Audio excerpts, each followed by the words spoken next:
Yeah, if you played Sonic as a kid, you do have that built-in fear of drowning, whether Yeah, you ever because come I back Those didn't fan. I to didn't know keep how going. long it was. I was just going through the I probably had like, maybe three or four breath bars or whatever, breath icons, and I just went in there and I'm like this is sure going on a long time. And then sure enough there's a Jiggy, but then I realized there's a gate in front of that Jiggy and you have to backtrack and I'm like I'm dead. Banjo Uh, collects the Jiggy and he turns around and goes, "Well, I guess this is it. Go yuck."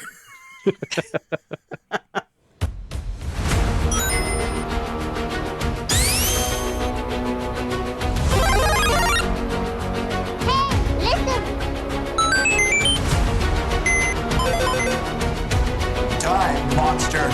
You don't belong in this world!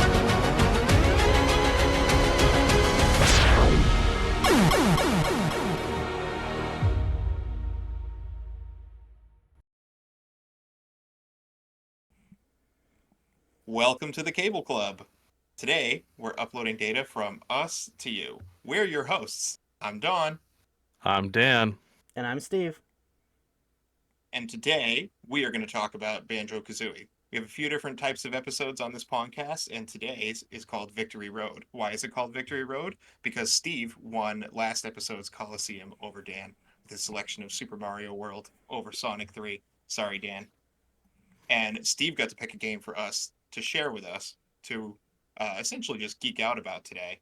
So it's a retrospective type of episode. It's Banjo Kazooie.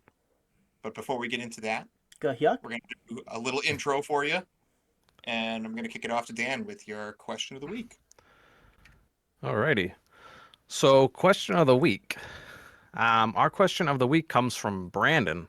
Brandon writes in, what is the worst game that you've ever owned? So I'll start us off with the question. Mine's Banjo Kazooie. And that's a hot take. That's not But funny. anyways, I actually have a couple honorable mentions. One of we actually reviewed on this channel previously. Obviously, it's one of them's Mega Man X7, and the other one is it's a fighting game on the Genesis called Shaq Fu. You guys remember Shaq Fu? Oh, wow, that's a bad one. I wish you hadn't gone first. Yeah, but actually, that's like my honorable mention.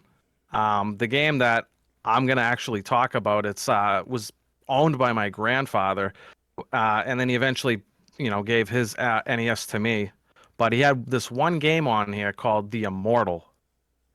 It was a top-down game. It kind of had like a 3D-ish look to it. The game was extremely cryptic, and had a bunch of like traps with like one-shot mechanics.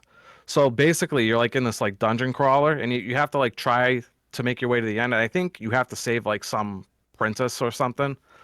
Um, so you basically go through this dungeon, and then you get like these encounters with like goblins and uh, demons and orcs. And it's basically like a rock, paper, scissors fight. And if you choose incorrectly, obviously you take damage. And I think you can only take like 3 hits before you like die. That sounds But awful. There's an entire AVGN episode about this. If oh, is you there guys really? No, have I've not, never looked at it. listeners The are into game is that, yeah, terrible. it's very cryptic. It's like die, learn, die, learn, die, learn. Yeah. Hopefully, Yeah, I gotta look into that because I didn't know that. Yeah, it's like they have a bunch of traps and like there's no telling when it's coming up or not. They just come out and kill you. I think the Uh, first one is if you just like stand still, like let's just say you just started the game, right? And you yeah, stand still for like 5 seconds or something like that. Like a giant worm comes up and just kills you from the ground. yeah. You know, you're right. It's like Yeah, that's Mario exact. Maker level for Yeah, the on a exact game console. I'm talking about. The only Never played positive it. thing about the game is probably the battle music. Honestly, it's a quite a banger. If you guys ever like want to listen to it on YouTube, just type the Immortal NES battle music. You won't be disappointed. But that's my game that I picked. Steve, what do you got? I don't know. Like, I have all these memories of owning all these good games, and I don't remember a lot of the bad ones. Like, I can think of my dad got me War Gods for the N64, and it's not I think it's a traditional fighter. I don't think it has like an axis like Soul Calibur does. I can't remember, but I I think it does. I think you can like sidestep. I yeah. don't quote me on that, but I'm pretty sure you can. Just like think of like a welfare Mortal Kombat is what it is. It was pretty bad. Another like I wouldn't say it's a bad game, but I've never finished it because it's too difficult for me for when I was a kid, and I kind of want to go back and beat it. But Kid Chameleon, I'm not saying it's bad, but it's one of the games that I never beat as a kid. So it's like Yeah, it's in like, come on. no, I'm not saying that it's bad. I'm saying that it it's one of the games that I own that I never completed.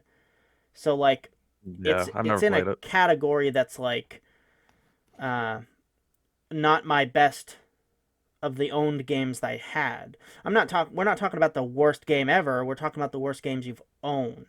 So, I didn't own a lot of bad games. I told my parents what I wanted and I knew what I wanted. Most of it was good. But probably War Gods or I don't I don't know if I have any Duke Nukem fans in here, but Duke Nukem 64, that is not a good game in my opinion. It's on our retro decks too. So hoping to God it doesn't come up as the random game today. Hail to the king, baby.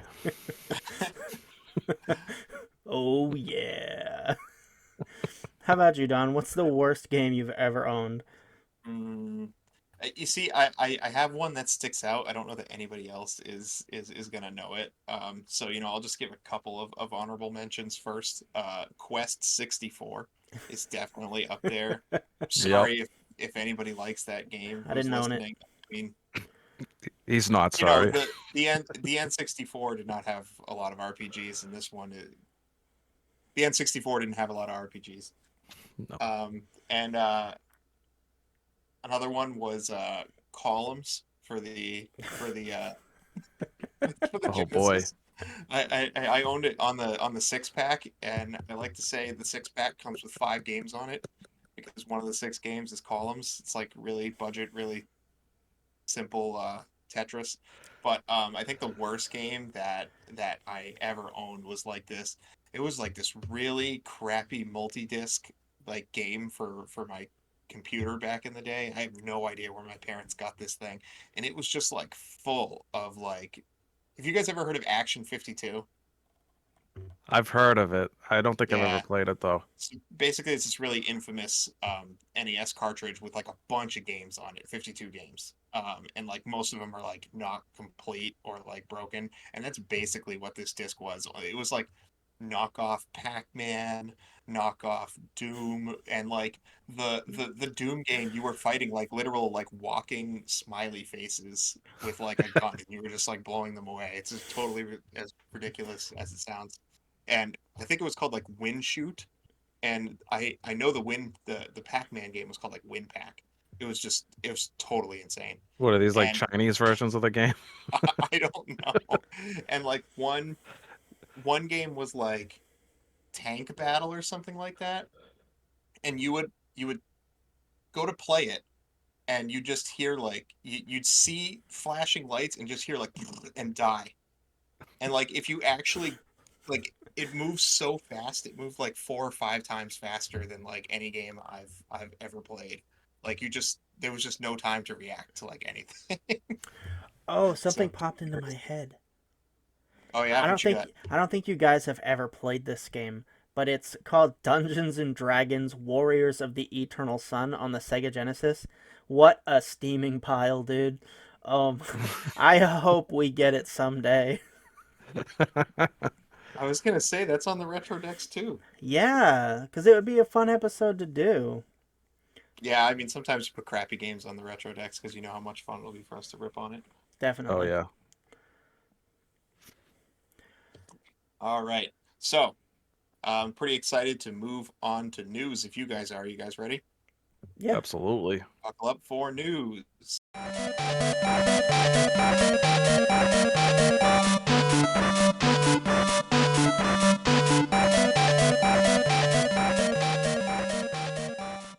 So the first thing that we have on our list for news is they just announced, I think it was like either earlier today or just yesterday, December 7th or 8th, this thing called Sega Power Surge. And I don't know a whole lot, nobody does at this moment in time, except for they showcased a bunch of old Sega IPs that haven't gotten the light of day in years. Things we're talking about like Golden Axe, Streets of Rage, Crazy Taxi, Shinobi. Shinobi. Yeah, dude, it looks so cool. Did you guys look at the trailer? I did. Yes. Okay. I I saw don't the know what it Golden is. Axe remake, and Yeah. I was like in love. Like I mean, I haven't finished a Golden Axe game, but the showcase of what they showed of the Golden Axe, it looks absolutely beautiful, and it makes me want to go back and play the games, just so I'm like ready for it when it comes out. Yeah, Yeah. I really love Golden Axe. I've always felt like it's a great series that has a strong foundation. Never really got its like they never really took care of it in my opinion. I don't know why it's one of those things that I don't know why it went to the wayside. Sega Yeah, just, unfortunately. I don't know, they kind of like let go of some of their IPs like relevance, you know. It was really weird how everything happened that way. You know, they didn't want to put it on other consoles, I guess, but you know, you can get Golden Axe in like those Sega packs and stuff. But what about you, Don? What looks most exciting for you? You know, it's funny because when we started this podcast 6 weeks ago, I was really hunting for news, and it just felt like the news cycle slowed down. And now there's so many things; it's hard to tell what to cover now.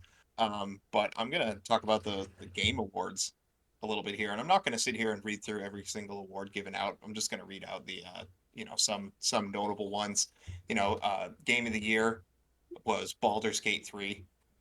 Such I a guess good I don't game. really see a surprise there. Dan, what do you think? Does Baldur's Gate 3 deserve it? And keep in Yeah, mind, we got other games on there like Alan Wake, we got Final Fantasy 16, Mortal Kombat 1, right? Like was it's, you know, Resident Evil 4 was on there too, I think, yep, right? As a yep. nominee. I mean, I just recently finished Resident Evil 4 remake, and oh my God, it's so good. But I I have to give it to Baldur's Gate 3 because the amount of passion that went into that game is astounding. Like, you literally, like, to put it in perspective, you could only play like one game for the rest of your life, and if it was Baldur's Gate 3, there's so much content in that game that like it would last you for the rest of your life. There's so many different builds you can play, so many different paths you could take to to play the game. You could play like a bad guy if you wanted to. You could play a good guy. You could play a mix of both. And they have dialogue like when you go through the game, they got like dialogue for how you've played the game. And you can experiment like no other with that game. It definitely deserves it. The voice acting is on point, and I think one of the voice actors for Baldur's Gate 3 actually won the best voice acting for this year. They Such of did, if a my memory serves, but I think Baldur's Gate actually took 6 awards during the Game Awards, 5 or 6. Yeah, no, you could tell they put a lot of heart and soul into that game. And it was feature complete. Like no added like microtransactions. They basically said the game is complete. And I don't think they're gonna do DLC, which, would be pretty cool, but they honestly they don't even need it because the game is just so massive. It's like you could spend the rest of your life playing that game. It's crazy. They It did seems a like there's really good probably a lot job. of replay value too, like a Yeah, lot of different runs that want to insane go through. amount. I've got to there's 3 acts in the game. I got to act 3, and I kind of took a break. I'm not to say that it's not a good game or anything. I just it's a long ass game, so um, highly recommend for anybody who's looking for a nice CRPG. Look into Baldur's Gate 3. No, game I of the just wanted to year. pause for a second. I'm sorry to anyone who is watching on YouTube for my camera shakes. As you can probably see from my blank background here, I'm in the space that eventually will be the game room, and it'll look as cool as my co-host room. But right now, I'm just hiding in the basement so I can talk to you as though I'm not talking through a thin wall on the other side of my infant daughter's room. That's fair. And then, also indie game of the year was Sea of Stars. And this will be the third time I tell you guys go play Sea of Stars. It was excellent. Very, very good game. Yeah, I'm actually a little surprised it didn't take the soundtrack too, but the soundtrack went to FF16, And I guess it's really no surprise. I think Final Fantasy music, I think we can all agree, even if it's not our favorite, it's definitely probably the most, some of the most popular video game music out there and some of the Yeah, Yeah. most celebrated. it was better with Nobuo. Who did it? Soken or what? Did you guys even know? I'm not sure. Yeah. I'm a huge Nobuo Matsu fan, but I mean, they're never gonna release a Final Fantasy game with subpar music. That's just not something they've ever done, and I don't expect them to ever do. Um, but I guess a lot of that might be nostalgia. I just like the songs I grew up with, but Yeah. 16 No, they're soundtrack good. was good. I liked it. I thought so too. It really kind of suited the mood at every turn. And Yeah. then also, I just wanted to mention just in general about the Game Awards as I was looking down the list, what a year 2023 was for gaming. Just absolutely insane. We got Mario Wonder, we got a Street Fighter game if you're into that. We got Mortal Kombat 1, which was excellent. We got Spider-Man, we got Alan Wake. Spider-Man Yeah, 2. yeah. Well, yeah, Yep. Spider-Man 2 and Alan Wake 3. Just so much good content, but not just the games. We got a Tears of the whole Kingdom too. series. Oh Yeah. yeah, Tears of the Kingdom, yep, Resident Evil 4 yep. remake. Like, Crazy, crazy, yep. crazy year. And I think if you're a retro game fan like us, it was. Oh, I think we're eating good right now because yeah, there were like new games that we had never experienced, but there was a lot of games that were part of the celebrated series that we've loved for a long time, and plenty of remakes too. But not just the games, also plenty of film adaptations too. So they had a best adaptation category, and some of the nominees there were Castlevania Nocturne and Twisted Metal and The Witcher Season 3. And also, the winner of the award was The Last of Us, which I completely agree with. But there were others too, like the Super Mario movie, right? So this was just kind of the year Yeah, of I game adaptation content. It's great. By I the way, want to Twisted Metal, watch. I will totally plug that. Twisted Metal was awesome. I watched the first episode, but like I fall off real quick with shows just in general. I don't watch a lot of TV shows. Um, Yeah. Same here. I did watch all of Castlevania Nocturne and it was decent, but I liked the other Castlevania show a little bit more. But I still liked this one. It was cool. Um, but I do want to watch The Last of Us. I just haven't gotten around to it yet. It's really, really good. What would you recommend? Playing the games first and then the show, or vice versa? Or does it not matter? I don't think it matters. So I think you could easily watch and enjoy the show. I had tons of friends who have not played the game who watched the Yeah. show and loved it. So Although I've heard a lot of complaints online about how it's not faithful to the game in at least one aspect. He didn't doesn't. die 20 times in the first room with a clicker. Yeah. He didn't spend a half an hour trying to figure out how to get past this clicker. Oh man. So what else, guys? Do we have anything on our radar? Anything else on our radar for news today? The I only think we thing, hit all the big ones. yeah, all the big ones. The only other slight thing that I wanted to say was they had a new mana game, Illusions of Mana, I think it might have been called. Visions of Mana? I might. Yeah. Visions Yeah. of I I, think Mana. I I think it's Visions. It looks pretty yeah. cool. I like I might the have to Mana get series. that. I do too. Yeah, that's the only other thing that I could think of that I wanted to just point out was coming. It's always good to see those long-standing series get some love. Yeah. I'm not overly familiar with that series. They I mean, release a lot I of know, mana games. yeah, but I've never really gotten into it. Yeah. They recently released a remake of one. I'm drawing a blank on the name. It's not Sword of Mana. It might be Legends of Mana. They just remade that one recently. There's a lot of remakes in general. Just be like remaking a lot of like old classics.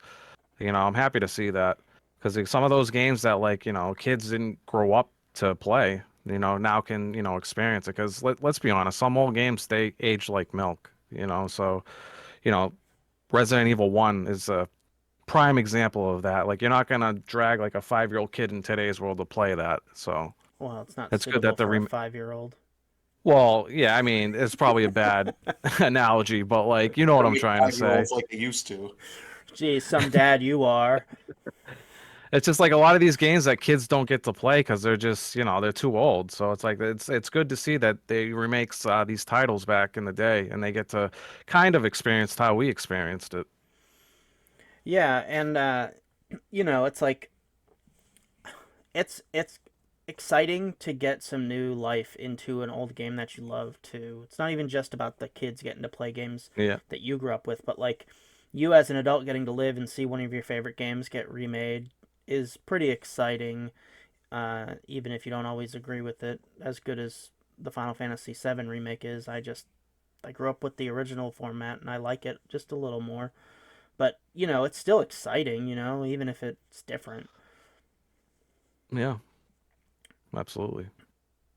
They need to remake Chrono Trigger with better 2D I mean, they graphics. have like definitive editions on Steam. I just think they don't dare touch it beyond that.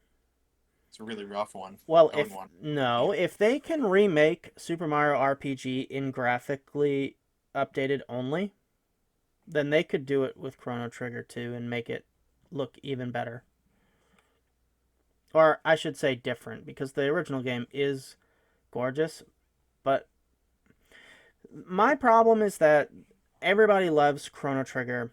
A fair amount of people love Chrono Cross, but that series hasn't been touched since like 2001 or 2000, whenever Chrono Cross came out, and everybody wants something from it. Yeah, People have been waiting a long time, and I think that they join the should do it. club. Where's my Legends 3? They don't make Mega Man games anymore. Every once in a great while. All right, you guys ready to talk about Banjo Kazooie?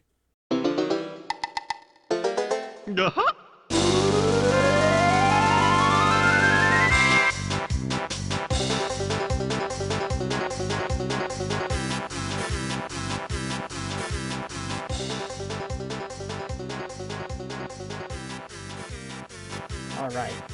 Banjo and Kazooie is a 1998 Nintendo 64 3D platform collectathon game released by Rare. Um, in this game, you take control of Banjo, the honey bear, or brown bear, whatever, brown bear, and Kazooie, the red Breagle. And My favorite. Red what? she's a Breagle, is what she's called. Is that I a real? love her attitude in this game. Yeah.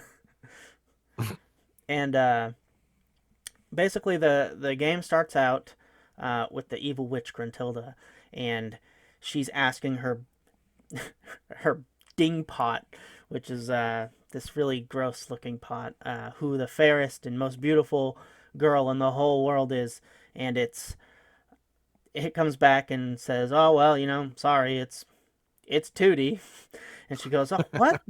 No way."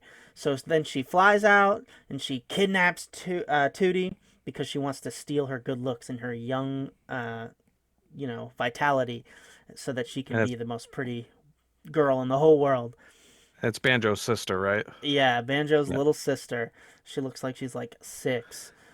Villains Bro. had really strong motivations back in 1998. Yeah, what a witch, dude. Yeah.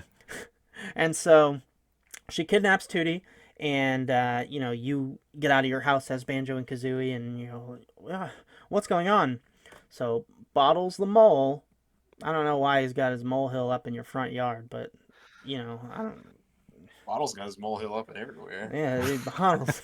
He gets He's been around, around. that's for sure. Yeah, Bottles gets around. He's like a beach boy. Get around, get around. He gets around.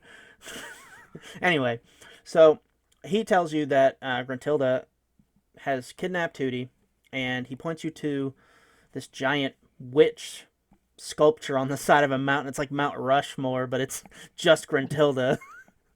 And It's not subtle. Like Banjo lives across the street from the witch. the ego on her. You can probably see it through his window in his house. It's funny because it's not the only giant Gruntilda um, No. figure that you will encounter through playing through this game. Not at all. Every morning, Banjo opens his curtains in his window and he sips his coffee and stares at Gruntilda's face. He goes, "Man, this is the life." So starting right off, you get to pick from 3 different save files, and he's doing different things. Which save file did you guys pick? The Game Boy had to do it. Yeah, 100% Game Boy. I think it's the only choice. I usually pick the Game Boy, but on um, this play around, actually, my daughter has a save file on the Game Boy, so I left it alone. So I Mm. picked the first one, just him in bed. You Um, taught her Can't well. can't Also, ever say that you don't love her, you know? not at all. You guys probably didn't see it, but if you hit start on a save file during certain points, or I don't know if it's certain points, I can't get it to like go whenever I want, but there is extra stuff that happens. For example, sometimes the bed will spring up and throw Banjo through the window. Oh wow. Sometimes on the one where he's cooking, the brick wall like spins around like it's in a like a hidden room. And I sometimes, didn't see this at all. yeah, and Yeah, I didn't. sometimes the chair that he's playing Game Boy in, it like launches him up, like ejects him out like a fighter pilot seat. Wow. Yeah, that's a pretty good Easter egg, or I should guess Yeah. I I always say, hit blue A to egg? select my file. Is that the problem that I was like pushing A? No, I you can hit A or start or whatever it is. It's not like a special button. Just sometimes it happens. Like Oh wow, interesting. after we're done filming, you guys should look them up. They're pretty cool. Yeah, Um, This absolutely. I this will. game's riddled with extra content. You know, yeah, like if we wanted to go there, this isn't. I mean, you can just play through the story and you can 100% all the obvious stuff, right? But like, you guys remember level 2, that like puzzle in the sandcastle where you got to spell out your name? yep, Yeah. That's like a password entering system. And if you go look online, I did a little bit of research. You can enter tons of passwords to get into parts of the game that you couldn't before. You can like double your health, you can double your feathers. I didn't use these, but I thought it was really cool that thing, It's like a has built-in more genie, history. game genie. it The problem literally, is that the passwords are so long, yeah, like and when you have to like run to each letter and jump and ground pound it, you'll be there for Yeah, 15 minutes entering one of these sentences that is a password. But it um, is pretty neat that it's there. yeah, I that is I awesome. I know so much about this game. One of the things about that sandcastle is that it actually rewrites the code in the game. And if you It try to enter, does. yeah, like it goes in and like Game Sharks your game, like for that save file. Yeah. Like, Yeah, so Okay. one of the big reasons for this too was that they had intended originally to link up this game and its sequel through these items called I think they're called stop and swap items. that's right. So there's I think 7 of them, six or Seven seven. eggs and an ice key. Yeah, there's like 6 or 7 different color eggs, and then there's this ice key. The ice key was the only one that I managed to locate on my own. Well, actually, it's not true. There's a big stone door in the desert level that never opens. So I figured one of them's behind there. But like you can actually see the ice key. That's kind of what led me down the rabbit hole of trying to find this stuff. Yeah, unfortunately, Pretty it was great. never a feature that was like 100% properly implemented. They were trying, and it just didn't end up working out. It So is cool what that is it? they kept it there and kept it accessible through the password system, as opposed Yeah. to just like leaving it as unused code, though. It's kind of neat. Yeah. So what do these keys actually not mean anything? Yeah, Nope. no, they don't Okay. do anything. Just collectibles. Um, well, sorry to get off track, but back to the overview. Um, so there's a tutorial level, which is Spiral Mountain, which I want to talk about later. And then after that, you get into Gruntilda's lair, and it's kind of like the castle in Super Mario 64. If you've ever played that, it's the hub world where you get to Yeah. enter all the other levels from. And just the final little overview I want to go over is there's 9 levels, and there's tons of collectibles, which we'll go over as we talk about levels and things like that. But just to give you an idea of the scope of the game, there's like 9 worlds, a hub world, and a tutorial world, so there's plenty of places to explore. Yeah. And I feel like the stages are a lot more fleshed out because there's less of them than Mario 64. So like these stages that you're going into, like there's a lot to them. There's a lot of meat to these stages. Like Mario Yeah, 64 too is kind of like if you go back and play it now, and I guess I didn't realize as a kid, but I realize now that they're all just like squares hovering in a void. That like they're all just like jam packed. And I'm a big Donkey Kong 64 kind of guy, and those stages are really big. And I played so much of that as a kid that I kind of just felt like all these 3D games kind of had those same size stages and went to the same lengths to kind of cover up the fact that they were just squares in a void. Um, but I kind of felt a little bit of that with Banjo Kazooie too, with how like tight everything is. It's not a bad thing. It's definitely not a knock. But like those levels are tight. There's like no wasted real estate whatsoever. Like that's you my really yeah. favorite thing about it. Maybe not my favorite thing about it, but one of the things that I love so much is that when you're going through any of these levels, like you said, it's all used real estate. Like there are either notes or Jinjos or Mumbo tokens or feathers, eggs, puzzle pieces. There's something literally in every nook and cranny. So it makes you feel extremely rewarded when you 100% a level because you have seen it all. They don't waste any space. As opposed to like let's we could take like Super Mario 64 as another example. If you think about like Bob on Battlefield, right? When you jump up on that first area where it has, you go up that little bridge, if you go to the right, there's like what, like one red coin over there? But there's like this huge amount of space with nothing in it. There's a Koopa. But like, yeah. It was the first 3D game. yeah, I'm I not did play it recently, not and knocking it, just saying like I really appreciate the fact that Banjo like maximizes its space. yeah. Yeah, it does. And I have to say, while we're on the subject of comparing it to other 64 games, I think this is I mean, Rare, I feel like as a development group has always really prioritized aesthetics. Maybe prioritize is not the right word, but they really, really put the extra mile into aesthetics. And like, when you play some 64 games, you can really tell that, that was the beginning area, the beginning era of 3D games. But I feel like the likes of Banjo Kazooie and Donkey Kong 64 really kind of stand out.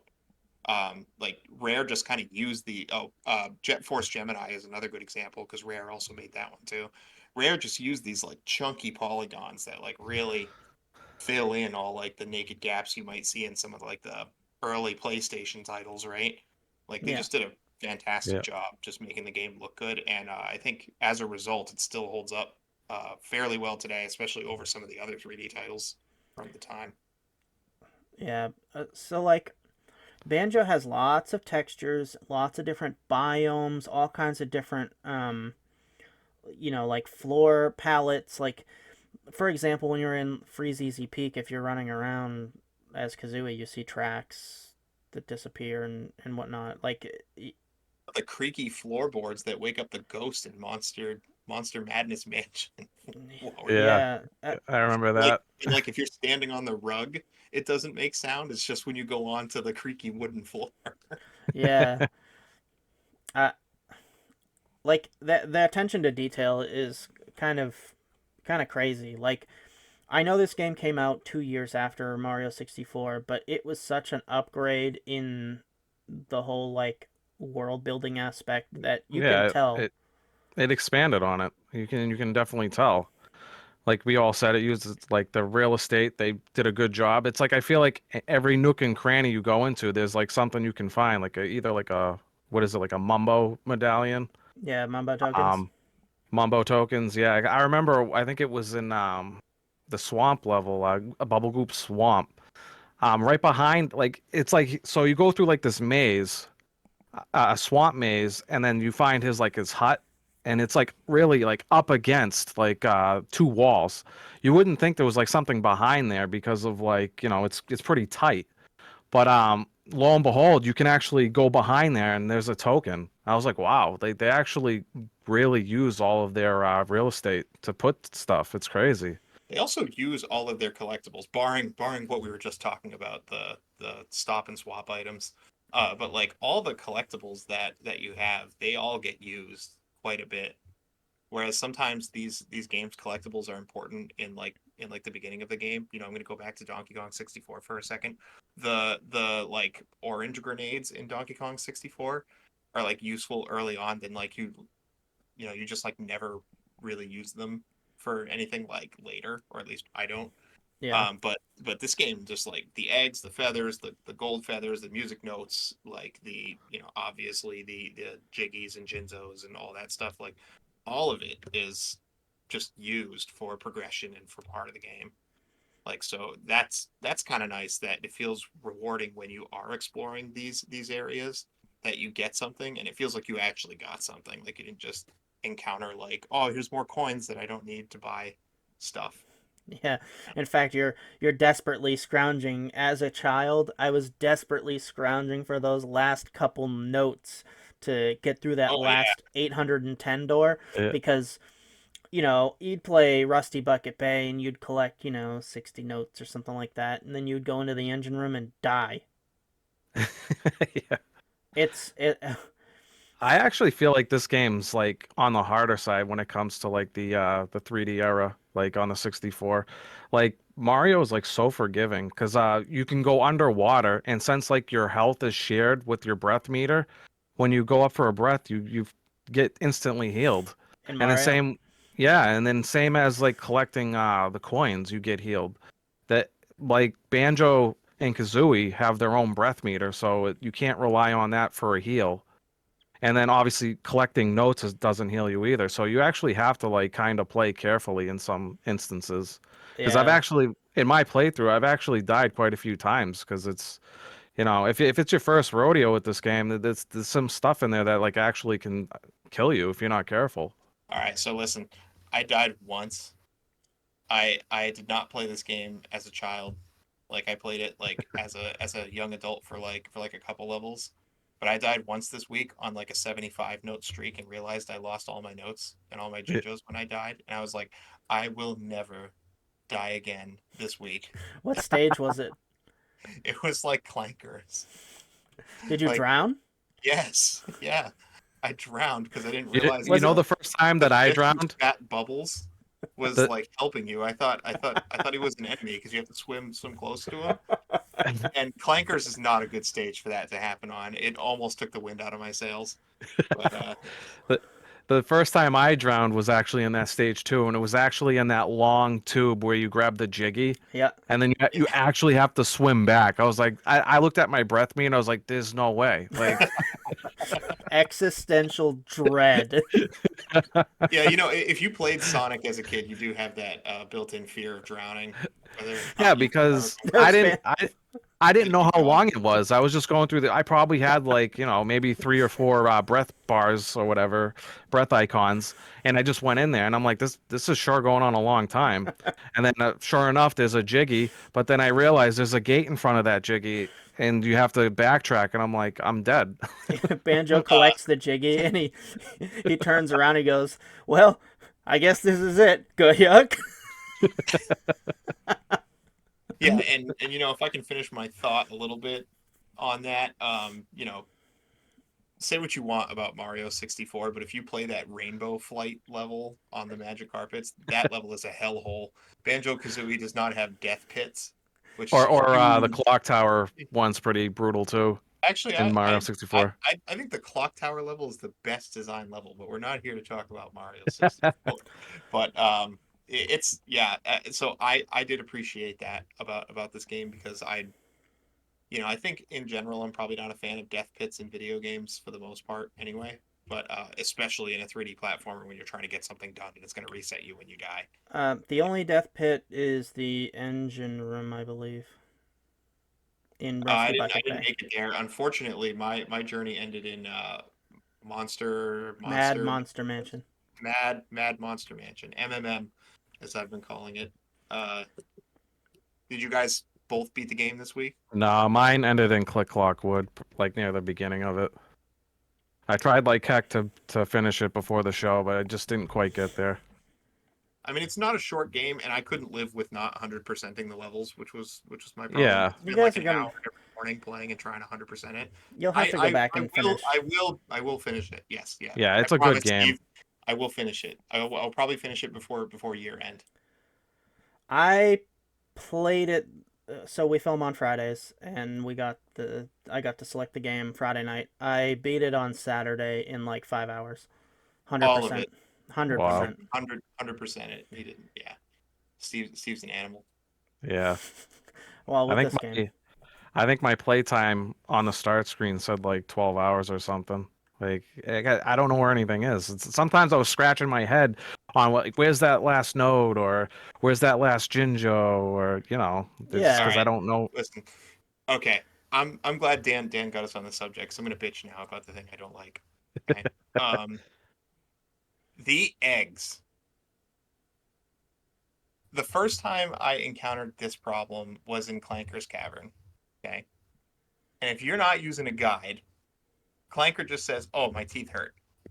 All right, fine. So you go, and there's nothing really obvious about Clanker's face to kind of tell you what to do. Yeah, he has gold teeth, but he has gold teeth on both sides, so it kind of looks like it's supposed to be there. And if you go inside Clanker and you do all the stuff in there and you get all the other jiggies, you figure that that's what the game was trying to tell you, right? That like, oh, you're supposed to go inside Clanker now and go do stuff in there. So I did. Sidebar, you know the room where you're supposed to turn invincible the first time? Where like you get the whole invincibility, Yeah, Wonder the Wing. the Wonder Wing.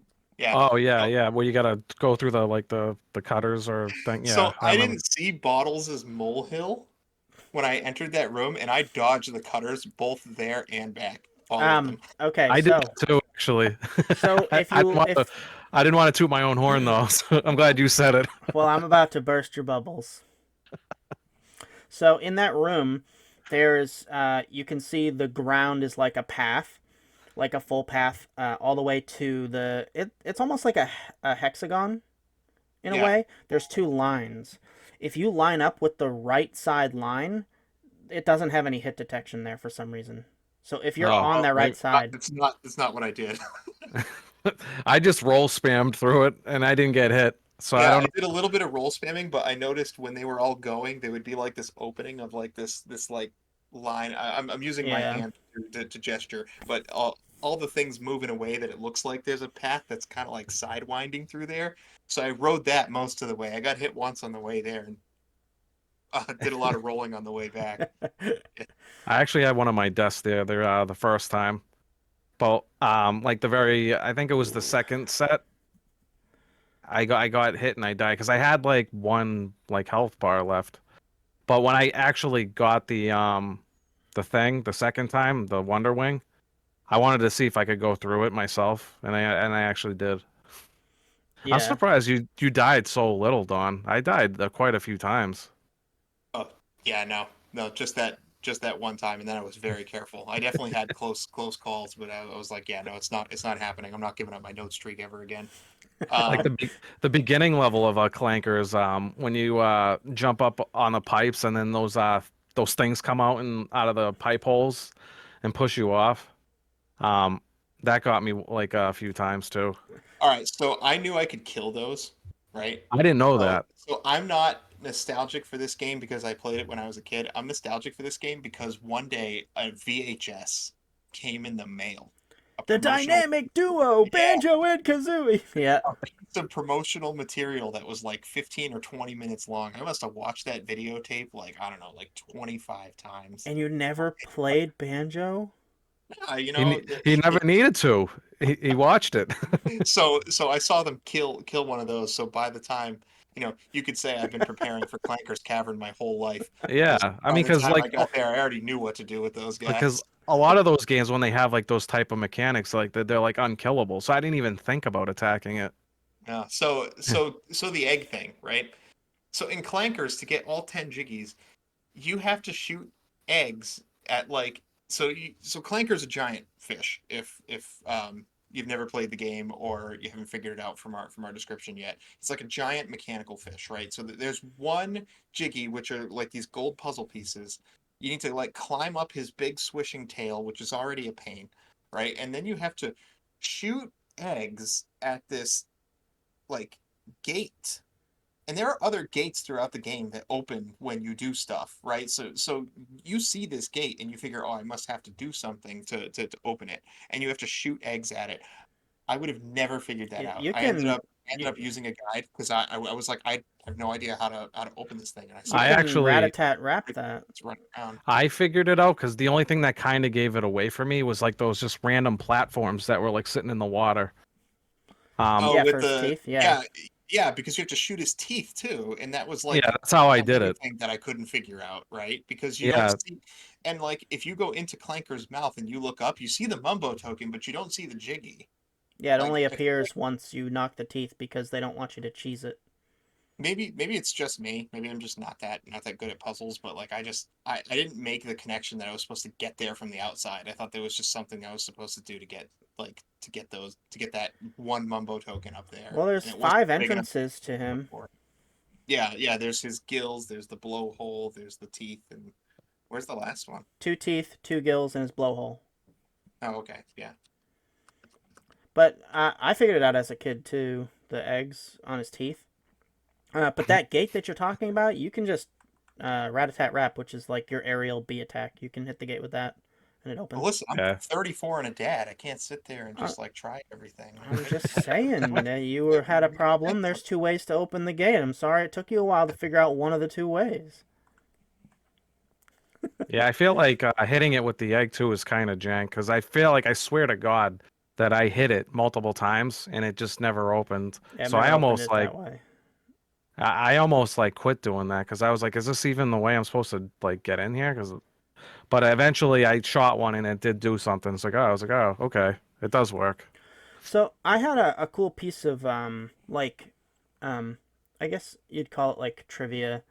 But this game was actually supposed to be a game called Project Dream, and it was being made for the Super Nintendo, where you play as a boy and his dog, and you're on like a treasure island style world where there's pirates and like it was a completely different game, and they ended up scrapping it. It was at the end of the Super Nintendo lifetime or life, and they ended up turning it into this somehow. It's like way different, but it was pretty cool.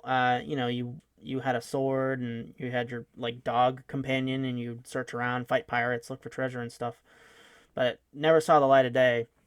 Ended up becoming Banjo and Kazooie, and you can see Yeah. some of the stuff like there's a lot of like water and pirates, and the treasure for Jiggies or gold and all that stuff. So uh in Banjo Tooie, which is the sequel to this game, they actually have a character called Blackbeard, and he's at a pub in this place called Jolly Roger Lagoon, and he's drinking and saying, I was supposed to be a big bad villain, you know, but he was cut from it.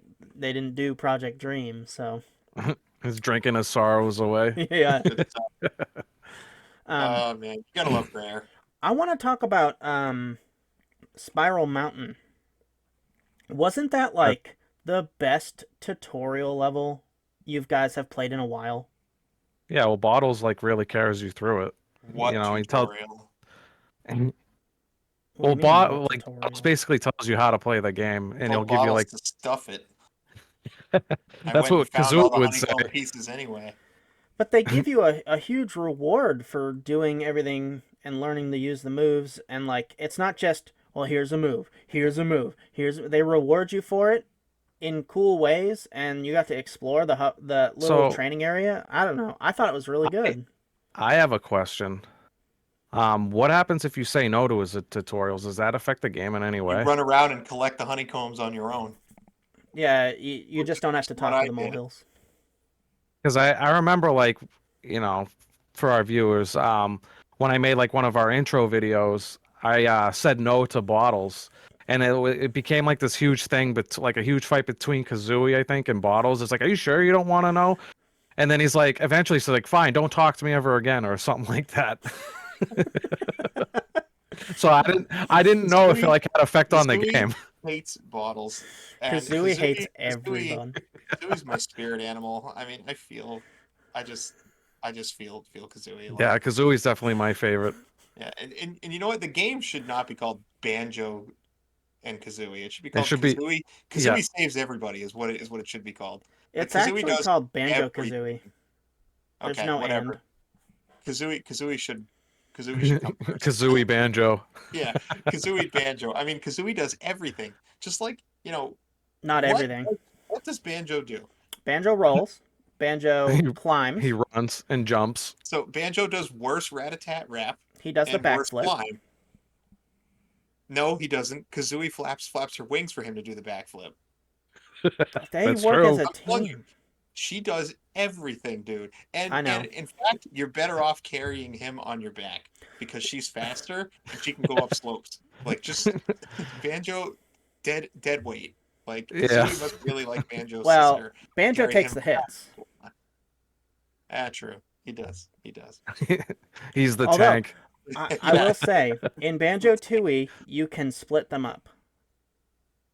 Oh, But this isn't. that's We're a not lot. talking about Banjo, I Kazooie. know, but I'm just telling Dawn as a friend that if you want to play as Kazooie, you can split them up in that game. Kind of like Jack and Daxter when they just renamed the games Jack. Yeah, 'Cause Daxter's yeah, just comedic relief. you kind of just play as Jack, so I guess we're just gonna cut him out of the title, even though he's Well, still in the game. it, He's arguably funnier later. But yeah. So, one of the cool things about this game, and I guess you get it with a lot of the 3D platformers in a way, is the different biomes that you have. Like the first level is like this mountainous, kind of like village type area. You'd think of maybe like South American tribal people kind of deal. Like the second level is like a treasure trove cove is the name, and it's got a pirate ship, and it's nice that and level is cool. such a hot mess. I hate that level. I hate everything about that level. Which level? What level did you say it was? Second level. Oh, Yeah, Treasure Cove. Yeah, God, it's such hot garbage. The whole or level. Treasure Trove. I've never Yeah. felt so lost in 3 square feet in my whole life. I don't know. Maybe you were just rushing. The third Yeah, level I'm is out of there. like a dark, like you'd think it's like a sewer type area, which you don't get a lot of in games. I feel like a sewer area. If you play certain games like Ninja Turtles or Uh, it's a trope, but was probably dead by this time. yeah, um, Yeah, like every level feels surprisingly. different and it's really It, nice. yeah, the stage after that, Bubble Gloop Swamp. Just by the name, you feel Bubble like Poop it's a Swamp is my swamp area. jam. How could I like a swamp area? They're not. It's not like that good to look at. But surprisingly, in my opinion, it's one of the best stages. It just That is so well done. that stage was when I knew Banjo Kazooie was for me this week. Mumbo's Mountain is like whatever. It's a first stage. It was fine. It checked all the boxes. Yeah, Second stage was hot garbage. The third stage was hot garbage. You get to Bubble Glue Swamp, and you're like, this is why I'm playing this game. This is why I'm back in exactly. this era. This is excellent. Yeah, because there's like no frustrating mechanics in that level, I feel like. And it was Well, And just other than a lot less straightforward. water. the piranhas.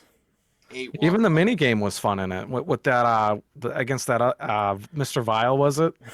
The alligator? Yeah, that That jerk that mini game alligator. was really fun. I had a lot of fun doing I that. lost twice to that Mr. Vile's guy. the baddest Yeah. croc in the swamp. And the thing is too, it's like if you lose, he like takes a bite out of you.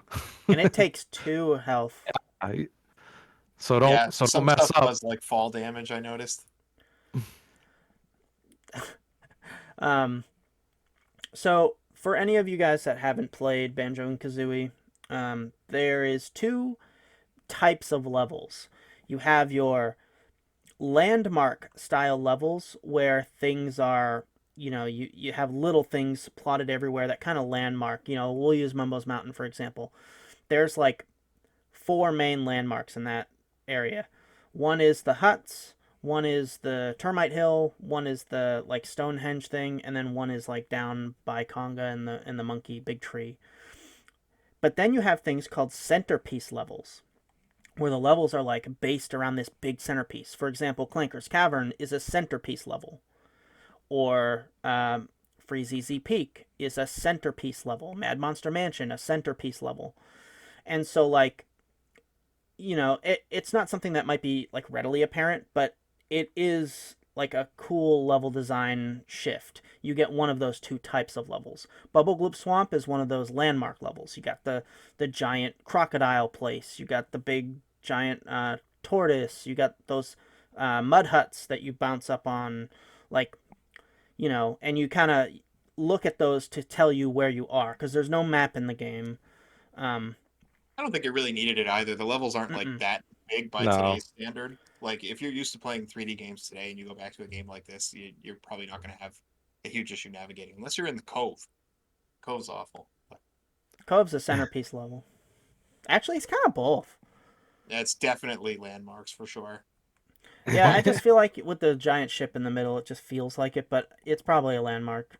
I did not see this trend until Steve mentioned it, and I just want to point out for the lore of our own podcast here that like Steve pointed out last episode that like Super Mario World has like four different kinds of levels where I think most people just see, oh, it's the next level. Steve's Yeah. like, this kind of level. Steve's got like this meta vision and he sees these different level designs. It's not just a level to Steve. Yeah. It's It's not important to just a me. level to Steve.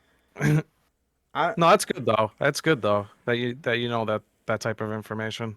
Yeah, oh yeah, I'm certainly not knocking you. I just thought it was funny. This is twice now you've kind of brought up this level design, these level well, design come on, where level I just see designs. nothing. I just see It's madness. it's I just see enemies red.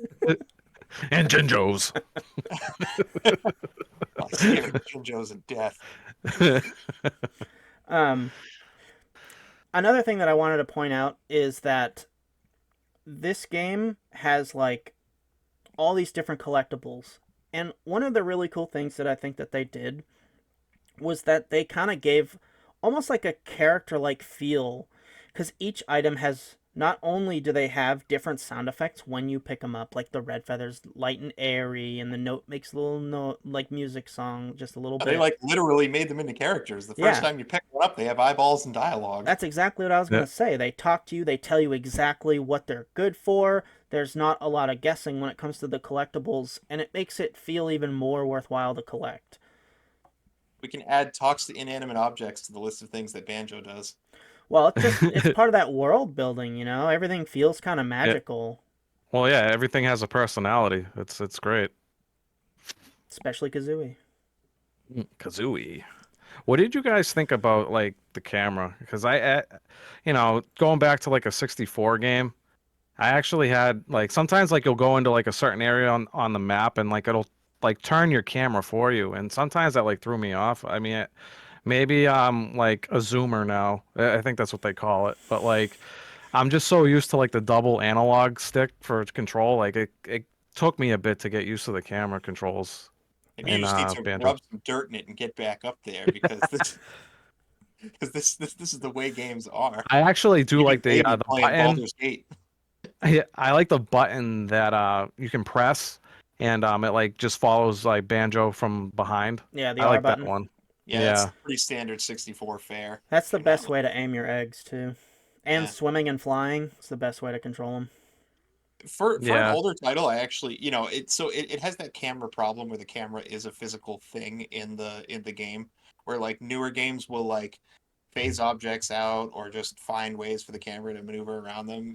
But this game, like if you're up against a wall and the wall is to your left and you try to move the camera left, it like knocks against the wall a Yeah. little bit because Really. it's like a real thing. And in Mario 64, they explain it as the Lakitu who's following you around, which kind of makes sense. In this game, they don't have that same thing. There's no like actual cameraman scene. Yeah, So yeah, it's and like I said, it's pretty standard fare for these games back in the day. yeah, there were But honestly, limitations. this one I really didn't find the camera to be that bad. Playing something like I don't know, like Mega Man Legends, for instance, has really challenging like boss fights and stuff in that game are like challenging strictly because you can't see them most of the time. Like you're just trying to run away from fire and not get hit, and you just don't know where it's coming from, right? I never really felt that way in this game. Yeah, no, I mean, like I said, I got used to it after like the first couple levels, but it was there. I had to mess with it, get like relearn myself how to use that type of camera style. Speaking of getting used to things again, what system did you guys play this on? Oh, you guys might like this answer. I actually subscribed for the extra stuff on the Nintendo Switch, and I emulated it on the N64 emulator on the Switch. That's cool. Do you have like an old 64 controller for the Switch? No, I do not. I was I, gonna I had a, so I know I Steve just played it on Xbox, I had a but Pro controller. I was gonna ask you guys what it was like going back to that 64 controller because I did play on original hardware. This Yeah, it, if you have a working one. yeah. So I was learning to speedrun this game like 6 years I have ago. three working ones, Dan, and a brawler for your information. Um, yeah, about 6 years ago, I was learning the speedrun on this game, and I used an N64 because version 1.0 had special glitches on it. So I had I guess you wouldn't say recently, like 5 or 6 years ago, played it a lot on the 64, but this week I played it on the Xbox Rare Replay, mainly because I could play it in my room. I don't have my 64 set up in my room, and I just wanted to play it there. Um, but It's probably the best way to play it nowadays, I would yeah, think. yeah, it is. The graphics are slightly upgraded, um, You don't and have to deal with like draw distance and stuff as much, I would think. I feel like yeah, you're definitely missing the C buttons though, because the C buttons are mapped to the analog stick. So there was times where I was like trying to shoot an egg, but I was also turning the camera at the same time because I was like, I guess I was hitting slightly diagonal. So you can definitely tell like that they were made for the C button with those buttons because I've done that multiple times while trying to shoot eggs. And yeah, that's what I was gonna say for such like a bonkers controller because the N64 definitely has that rap of needing three hands to play, but this game is very well optimized for that controller. Like you don't really touch the D-pad, so I don't know. I really kind of enjoyed my experience with it. Yeah, I don't yeah. think I touched the D-pad at Little all throwback. when I I don't when And I even I think played. it boy do I does love anything. that. I love that Z Yeah. trigger, man. I love it. Yeah, bring back the Z trigger. Oh, it's so much better than the dual bumpers. I just love the feeling of that. Yeah. Another thing that I wanted to kind of bring up is, I mean, I have a couple more things, but in this game, there's only one real like backtrack moment where you get a move in a different stage that's later, and you have to come back. But I think generally the way that they planned out the game is nice and streamlined. Like I'm just gonna pick on Donkey Kong 64 just a little bit. There's so much backtracking in that game. Careful. Be careful. There's so much backtracking in that game. It really Every isn't though. There's only two every levels. time you want to change a Kong, every time. It's like a couple of steps and then a different path. All right, listen. You went there, okay? You asked for it. The gloves are off now. I'm gonna pull out the reviews now, Do you want okay? me to just pick I, on the Mario user 64 the whole time? the user Well, reviews yeah. for Donkey Kong 64, I'll have you know, are a point 0.3 higher than Banjo Kazooie Really? on Google with more reviews. Wow. Well, so I've actually never played it. Is Donkey Kong 64 a better game? In apparently most people's opinion. Oh. Point three. Oh. Point 0.3, a 4.6 versus a 4.3. All right, which one But got a sequel? the critics rated Banjo Kazooie higher, but you know what do critics know? It's all about what the fans think. So Yeah, what about that? How come Donkey Kong hasn't gotten a sequel. It does. It gets other Donkey Kong games, but I don't know. Wasn't there like some strange argument between like Rare and Nintendo, and it kind of led to like a complete shift in direction for Donkey Kong? I know we're not I'm really not sure. talking about that, but yeah, basically, long story short, if we ever get that game on this podcast, we'll talk about it a bit more. I But do want Yeah. to point out that I it's think, history. yeah, on that subject, as far as like rating reviews, I think Donkey Kong was a much bigger name. Like, I think more people bought Donkey Kong 64 because it's Donkey Kong. Don't you think that might be why there's more people that have reviewed the game? Like, could Yes, be a possibility. I mean, Donkey Kong's a huge beloved character since, the Atari, they had Donkey Kong on it or whatever. So that Uh, might be why. But in I my want to go opinion, back both on. games are great. But, you know, as far as backtracking goes, there's a lot Yeah, I more of wanted it to in go that back game. on that. What yeah. about So there, Mario 64? just some lore off screen. Steve is Team Banjo Kazooie, and I'm Team Donkey Kong 64 all the way. Yeah, I'm it's pretty it's sure even apparent. Dan may not have known that, but Steve and I were already getting frothy with each other before this episode. Dang, I like both games. I'm not trying to be hostile here. He even posted a video in our collaboration. The title of the video was "How Donkey Kong 64 Ruined a Genre." Okay, he started this. Oh boy, you pressed all the right buttons, Steve, or the wrong buttons. What were you saying about Super Mario 64, Dan? I just wondering if I'm trying to think. It's been a while since I played it, but there isn't much backtracking in the Mario 64, is there? The only thing I could possibly think of is getting like the red cap. Actually, yeah, there is kind of a good amount of There's a lot because backtracking. every Yeah, time you get a star, you have to go back into the level. So you well, have to yeah, retread that paths. and I mean, I guess you could, but no, because you could say the the same thing hats about too. Banjo Kazooie. Like, what if you get like a Jiggy and then you got to backtrack in the level that you're in to get another Jiggy? You All right, know, I well, mean, Lots of fair's circular motion. the problem with Mario 64 is every time you get a star, they kick you out, and you got to watch that little animation, of him taking off his hat and wiping his brow, and then like the score tallying up and all that crap. Then you got to jump back in the painting, and then you got to, you're probably doing at least a third of the same track over again to go somewhere else to get the next star, right? But on top of that, every time you get a new hat, you have to like go back to the other levels that you did, because in every single level, I think there's at least one star you can't get until you get the appropriate hat, even the first one. yeah, there's only I could one be wrong star, I about that, believe, but that doesn't kick you out, right? And that's the 100 coin one. Yep. yeah, 100 coins does not kick you Also, out.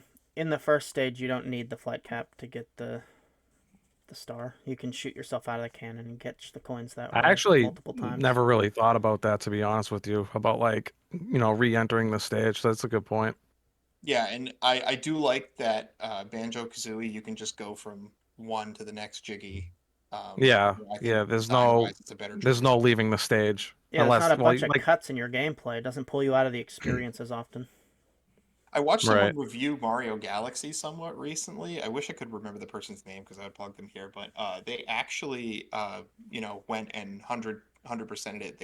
They were trying to speed run all the 3D Mario games in like a week or Oh something yeah. like that. And he timed the animation where Mario comes back after getting a star, and between that and getting all the green stars, it apparently clocked in over 45 minutes of just watching that one animation.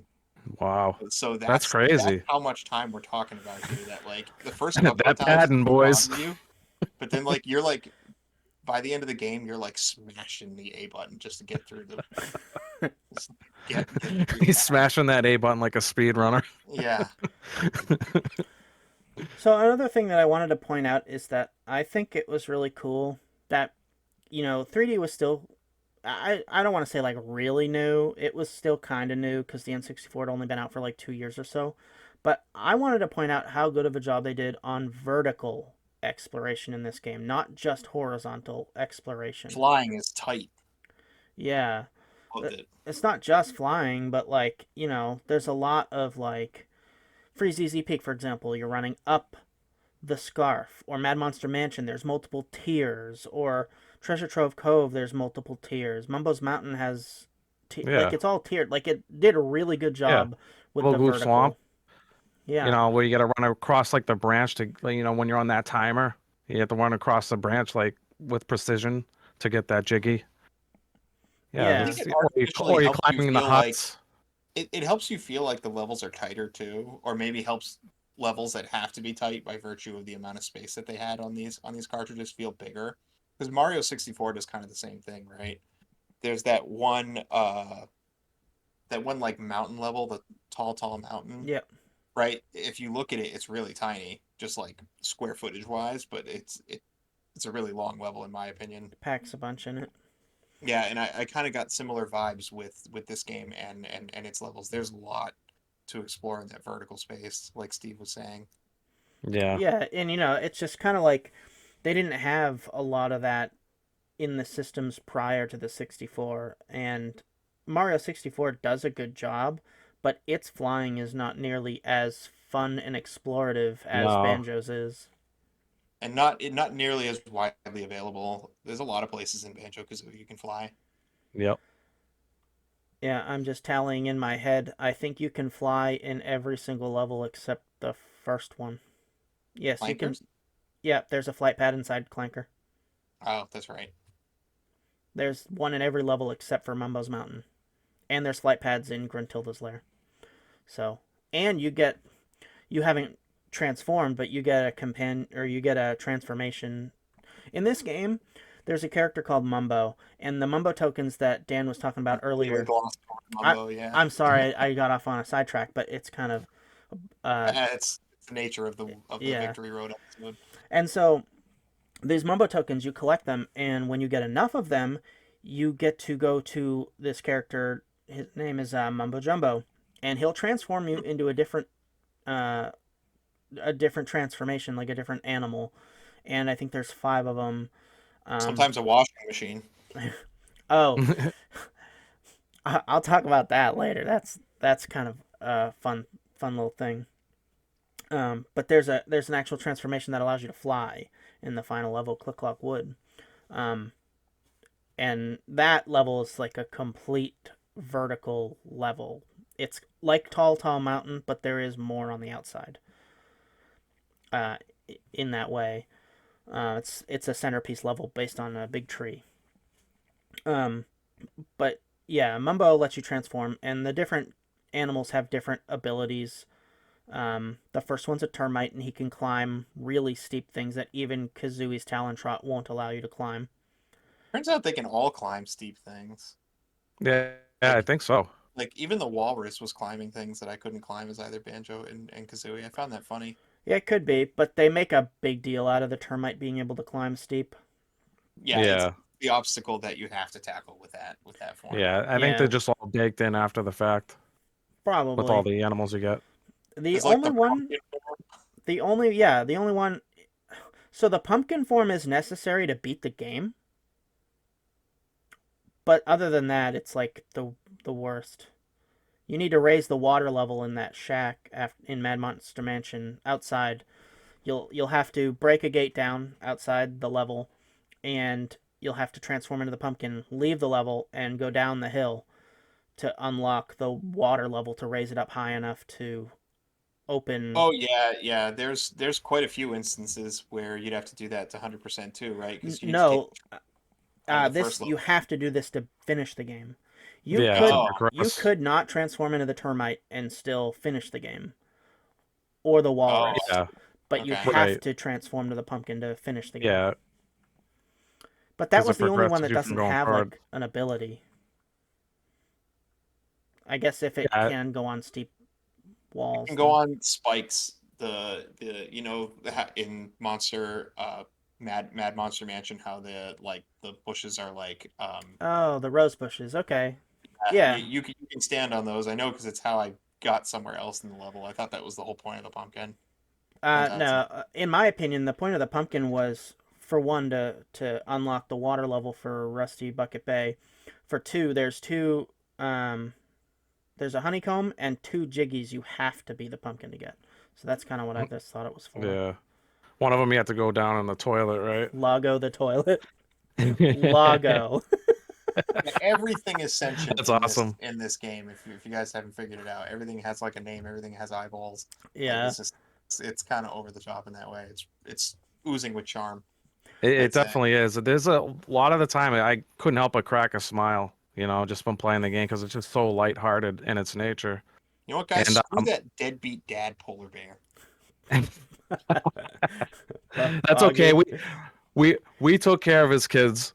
They Yeah, got his presents. kids are like at home and he's like flat on his back outside with a bellyache, and you save him. You figure he's gonna go back to the kids. Moreover, go find their presents When for I first saw Christmas. him, I tried to ground pound his belly. Same here. I figured that was what you were supposed to do. I figured out what to do by accident. Yeah. Well, okay, so then you get the presents, right? And you're like, okay, well, he's gonna go back to his kids, and find the presents like Don said, but he doesn't. Now he's No, gambling on he goes racing. off. And by the way, he didn't tell his kids because his kids are all like, "Where's our dad?" And they're crying and they're Shut up. upset. None of them look of age to be babysitting. I'm just saying. Don't Well, polar bears abandon their young? You need to call DCYF on this deadbeat polar bear. You know what would really happen if you rode that sled down? You'd be slicing some polar bear up. You And land on it with the sled. that second race is such jank. Oh my god, did I have a hard I time with was that second yeah, race? I was Oh, telling Steve about that. because you have to jump up the hills. If you jump up the hill, you like waste them. But Yeah, like if I you didn't don't do know that. that, yeah, he just blows you away. Yeah, I didn't do Like, that, oh and I yeah, was this like, is this fun. guy's a beast. And there's rubber banding, so like when you get too far, he'll speed up to catch up to you. There's just a halfway point in the race where he just speeds up and he's just faster Yeah. than you. It's not even just like rubber banding. Like Yeah. it's just a point where you can't I'm watching it. Sorry, I'm watching this for our audio listeners. I'm watching our own gameplay video because we're watching Steve's gameplay video of him weaving in and out of something that you're really not supposed to be able to dodge. What a legend. That's the part I'm talking about. If you're up on the side there, it doesn't hurt you. Pretty good gameplay. Um, so what was you guys' favorite level? I'm probably gonna have to say Bubble Gloop Swamp. Like Gobies. that level was just so good. So straightforward to the point. The mini game was awesome. Yeah, I just really liked it. For Gobies, I think the music's definitely the best. Like the The music is music just is what spot put on. it over Bubble Gloop for me, but yeah, I'd say Bubble Gloop and Gobies are my two favorites. Aesthetically, it's probably Mad Monster Mansion for me. I like the mansion. I just like the setting with the ghosts, pumpkin, all that stuff. It just reminds me of Halloween, and I really like Halloween, so it Yeah. definitely aesthetically is my favorite. What's My your favorite, Steve? I like Freezeezy Peak.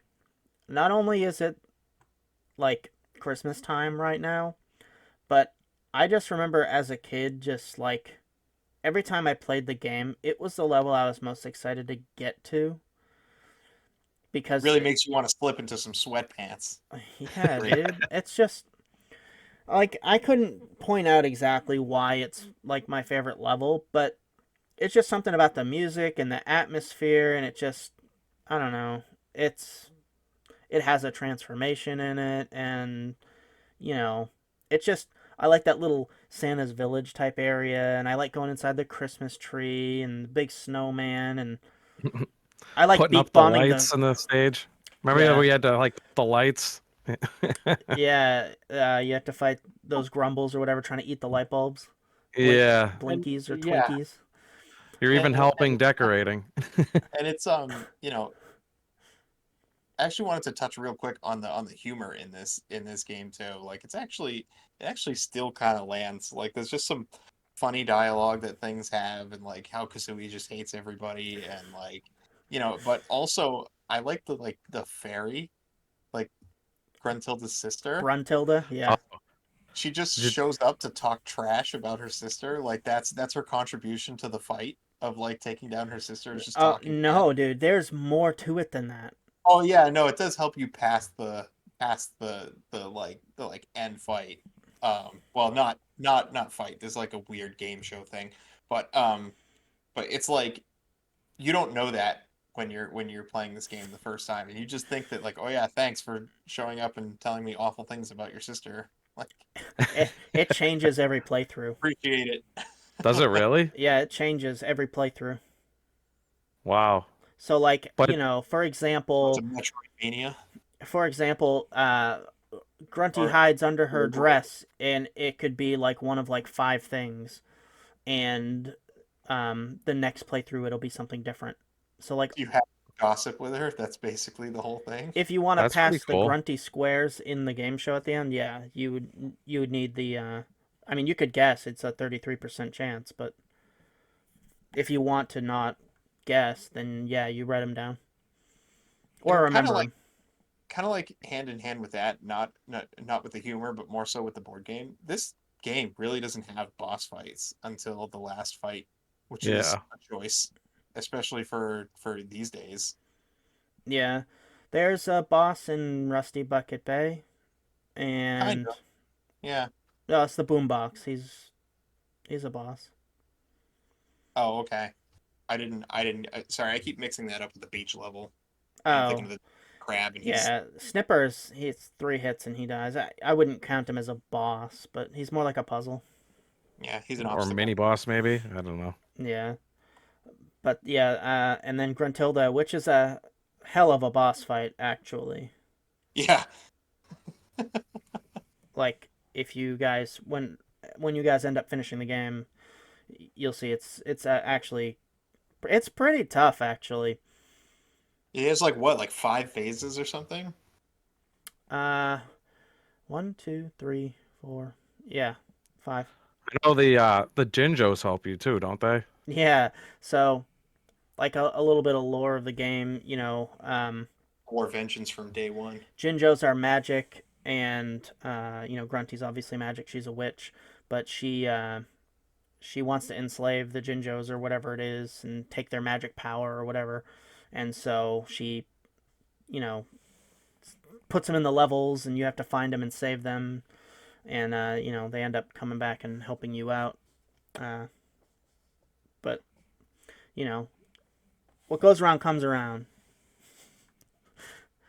So, what do you guys think about the music in general? I know that Dan said that his favorite level's music was Gobi's, but did you guys enjoy the music in the game I for the did, most part? yeah. I mean, I know a lot of it. It's like Gruntilda's lair, I believe, or Grunty's lair.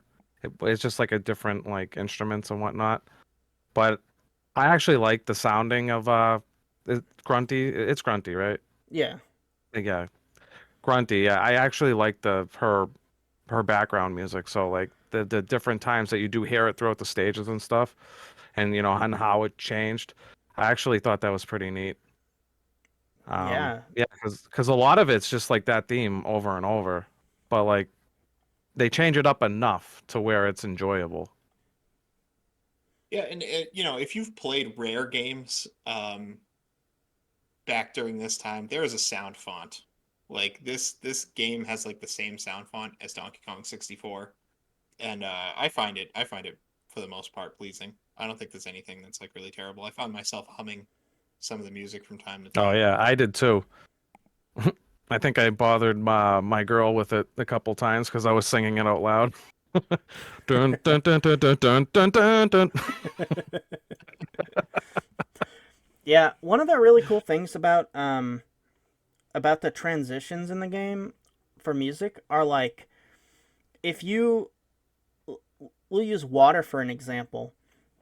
You have like the main theme of the level, and when you go underwater it sounds like muted, like you would hear some, not like you would hear like you're underwater, but kind of like how a film would do underwater.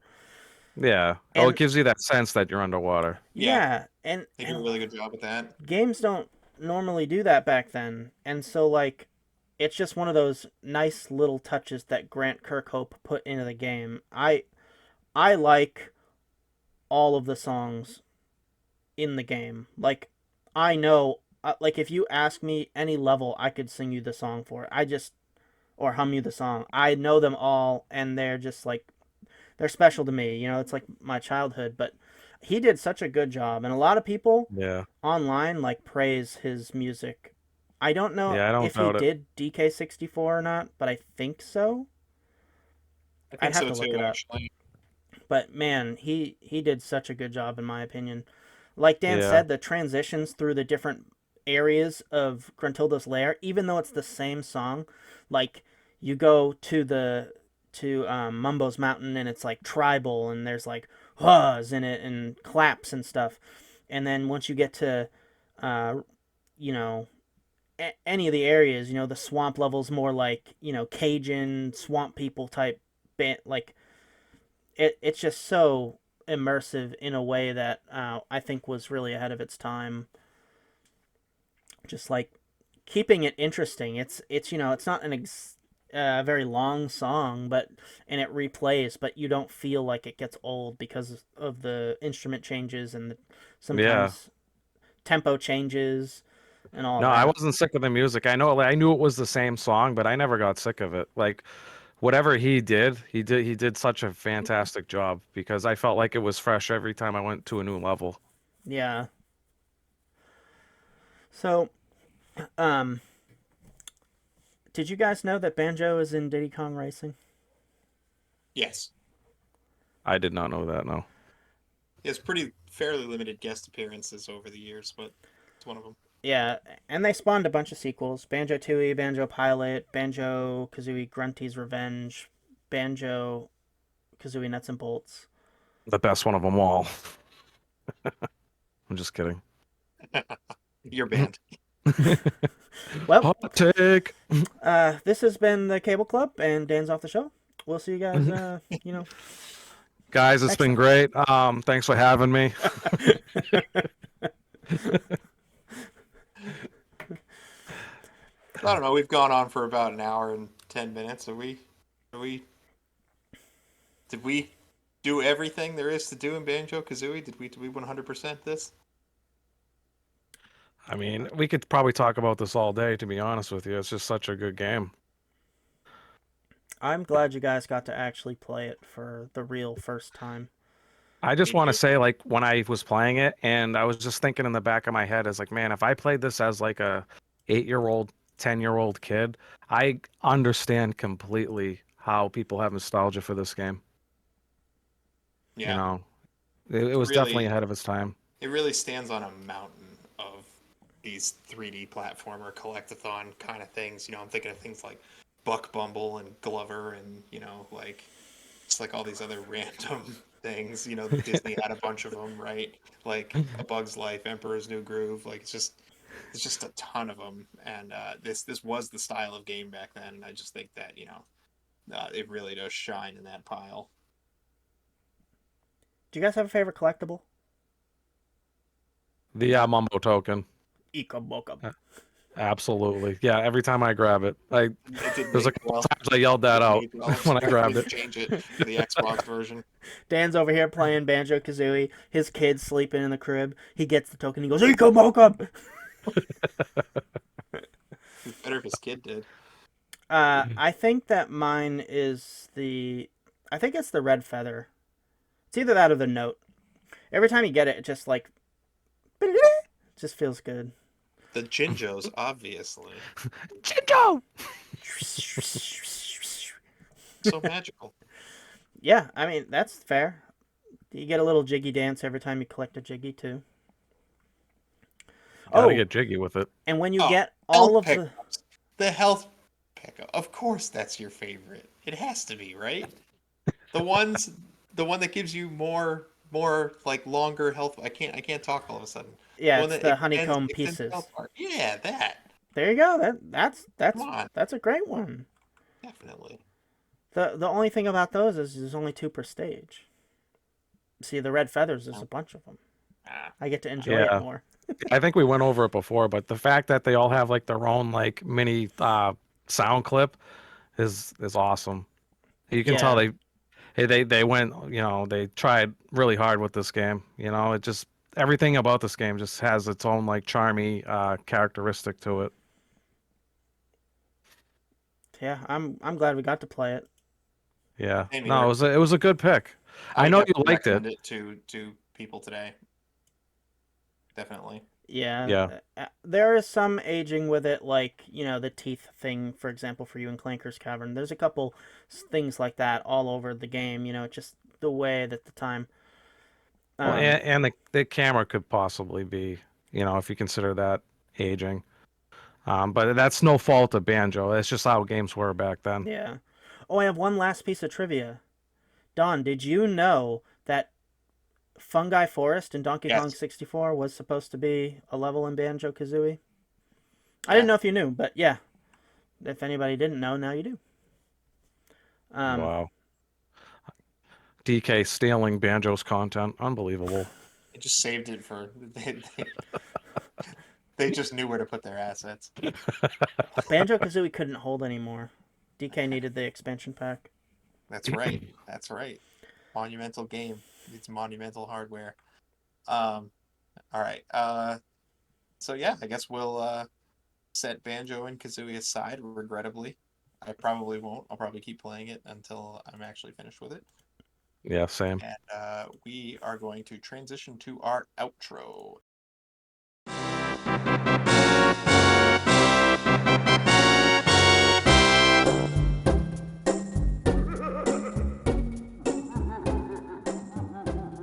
So our next episode is going to be a Wonder Trade episode. As we mentioned at the top of the show, we have a few different show formats here. Wonder Trade is the second of 3 of those formats. And it is a random game. We are going to select a game boy. randomly from our retro decks, and we're going to play it for the next 2 weeks.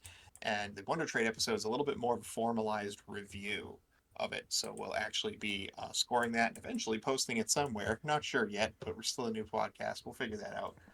So, Steve, if you would, go ahead, spin the wheel, get us a random game. Oh boy. I can't wait. I loaded this thing up for the last 3 weeks with some questionable choices. I can't wait. I want to get a game that's like completely out there. Well, we'll see what we get. All right, I am now randomizing our retro decks. Okay, I have never heard of this game.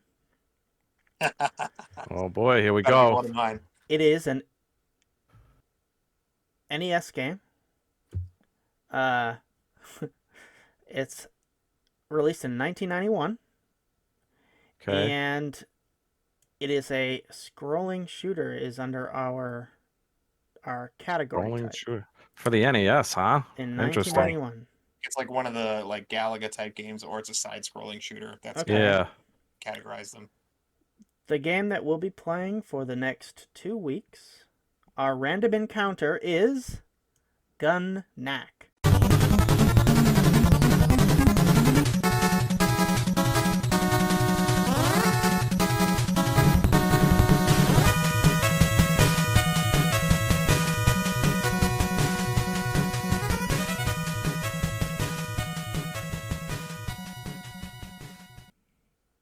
Gun Knack. Okay. I have no idea. I know I put this one on there. I remember putting it on there. I don't remember what it is or where I got it. I put it on there like Thursday. Okay. All right. All Well, right. we'll see if we like it. Love it or hate it, we're gonna play it anyways. Well, on our Wonder Trades, we do the rating. So, you'll have to critique the game in multiple aspects, and I'm sure we'll find something to love and something to hate about Gun Knack. So find yourselves a way to play Gun Knack. Play along with us. Write us in throughout these next 2 weeks, and we'll definitely read your thoughts before getting to ours. So I want to thank everyone who is listening to this now, and I want to thank the people who are subscribed to us. And if you've made it this far in the episode and you're not subscribed or you haven't left a review or haven't, rated us or whatever, if you're still here, I think you probably kind of like us. So, if you are so inclined, please feel free to leave us a like, a share, a comment, anything really. I think I speak for all three of us when I say that we started this podcast to locate other people who like to talk about the same retro titles that we do. We're really looking to grow this thing organically, not like buy likes and subscribers and do other kind of shady things. So please, we definitely want to hear from you. Um, and you can write us in either on YouTube, right here in the comments section, because we do read and respond to them, or you can email us at thecableclubpodcast@gmail.com. All right, guys, what do you think? Game over? I'm the red feather. Mumbo token. I'm not stealing this bit from another podcast. Game over. Game over.